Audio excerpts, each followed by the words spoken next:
I'm Mark Padgett, and I'd be honored to be Knoxville's next mayor. I grew up in Knoxville. I grew up in the Lonsdale and Hulls communities and now live in Rocky Hill with my wife, Katie, our 21-month-old daughter, Kirby, our dog, Cappy, and I'm really happy to report we're expecting a little boy next month. My family's lived in Knoxville for over 4 generations, and I want to make Knoxville an even better place to live. I believe our next mayor must be focused on growing the economy and cutting wasteful spending so that we can redirect that money to improve city services, to make our neighborhoods safer, and to grow jobs. I've worked for Governor Bredesen, cutting red tape and saving taxpayer dollars. I've grown my own small business from just $5,000 and a borrowed laptop. I've created jobs and met payroll right here in Knoxville.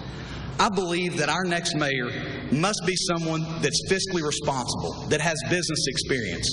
We've seen how that can transform cities. We've seen it in Knoxville and Chattanooga and Nashville. I believe our next mayor must be someone that can take advantage of the gains we've made over the last 6 to 8 years and keep moving Knoxville forward. I would tell you that the one thing we can't afford to get wrong over the next decade is growing jobs in the economy. And I've said I want to take a 3-pronged approach. Number 1, we've got to make sure that we are supporting the businesses that already call Knoxville home. About 86% of all job growth in the state of Tennessee comes from existing businesses adding jobs.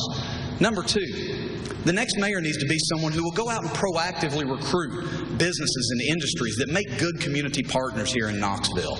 And number 3, we need to make sure that we're establishing Knoxville as a great place to start a business.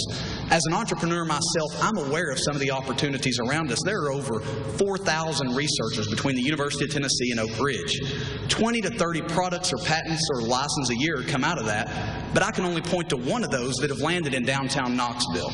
We've got to make sure that more of those companies land in Knoxville and that we create jobs right here at home. If you're looking for a 20 or 30-year government bureaucrat, then I'm not your candidate.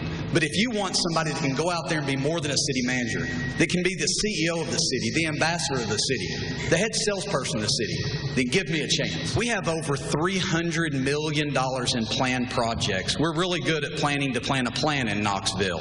From the South Knoxville waterfront to the I-275 corridor, Cumberland Avenue, the warehouse district. There's so many opportunities, but most of them are waiting on one thing. They're waiting on private sector interest and investment. And that's why Knoxville must have a mayor that's going to go out and proactively recruit businesses, help Knoxville businesses grow, that can anchor down these areas, that will relieve the TIF funding, that makes it possible to redevelop these areas. That's what Knoxville needs to grow. I think we saw tonight that this election is not just a choice between candidates, but a choice between visions for Knoxville's future and our specific plans to get there. My plan is simple. I'm going to focus on growing the economy and cutting the waste so that we can redirect those funds towards job creation, safer neighborhoods, and making sure that Knoxville takes care of itself.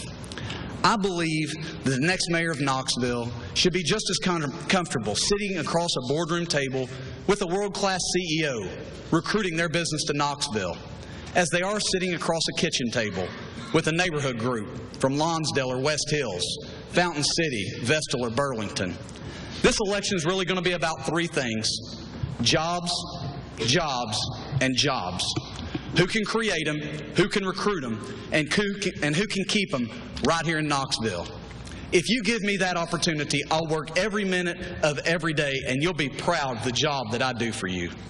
Thank you, Mr. Pat.